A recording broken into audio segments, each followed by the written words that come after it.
The bumblebear, Nadia Shirin. Once there was a bear called Norman who loved honey. He really, really, really loved it, and he was always sad when it ran out.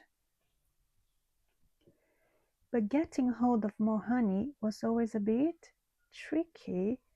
If only I could be a bee, he sighed. I would have as much honey as I liked. And then Norman had a quite amazing and brilliant idea. It was an ordinary morning at bee school. "Hello, bees," said the queen who was in charge. "We have a new bee at bee school today." "Oh," said the little bees. "Everyone say hello to Norman." "Hello," said Norman. "Oh," said the little bees.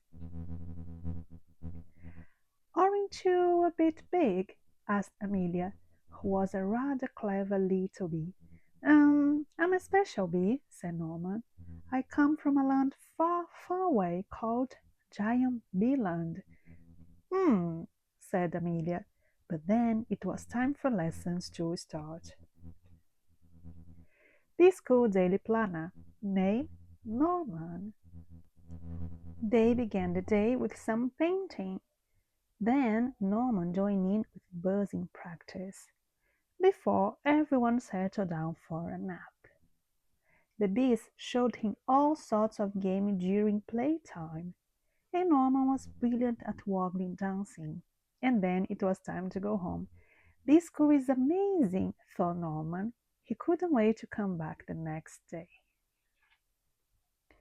The next morning was even better. Norman was very good at finding smelly flowers. The bees really liked him.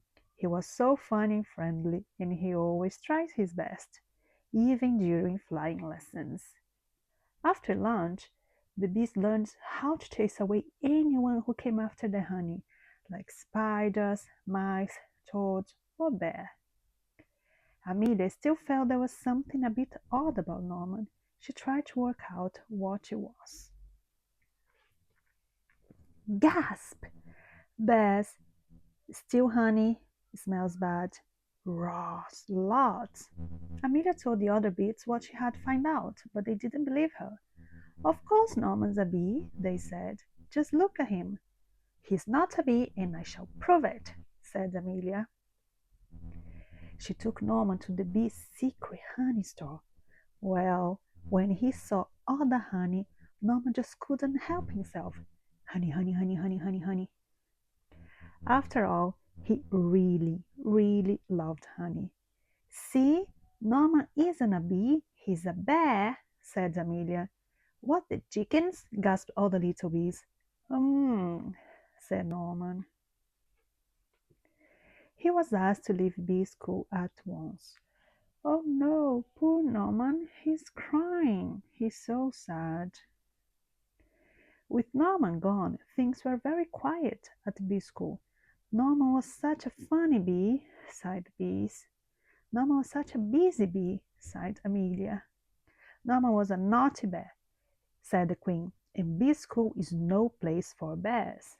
But later that night, the bees heard a loud crash and a diabolical roar. "Oh no!" they cried. "It's a bear!" And this bear was big and nasty and trampled all over bee school. It grabbed the hive and started to shake it. The bees trembled out in panic. They tried to chase the bear away, but it was just too big and too bad. But then a fearsome buzzing beast burst through the trees. Bzzz! "Eek!" squealed the bear. "It's a giant bee!" And it ran away as fast as it could. The bees were saved, and Norman was a hero. They gave him a big pot of honey, and the queen presented him with a special award. "You definitely aren't a bee," said the queen, "but you're no ordinary bear. You are, I think, a bumblebear." And bumblebears were definitely allowed to go back to bee school. The end.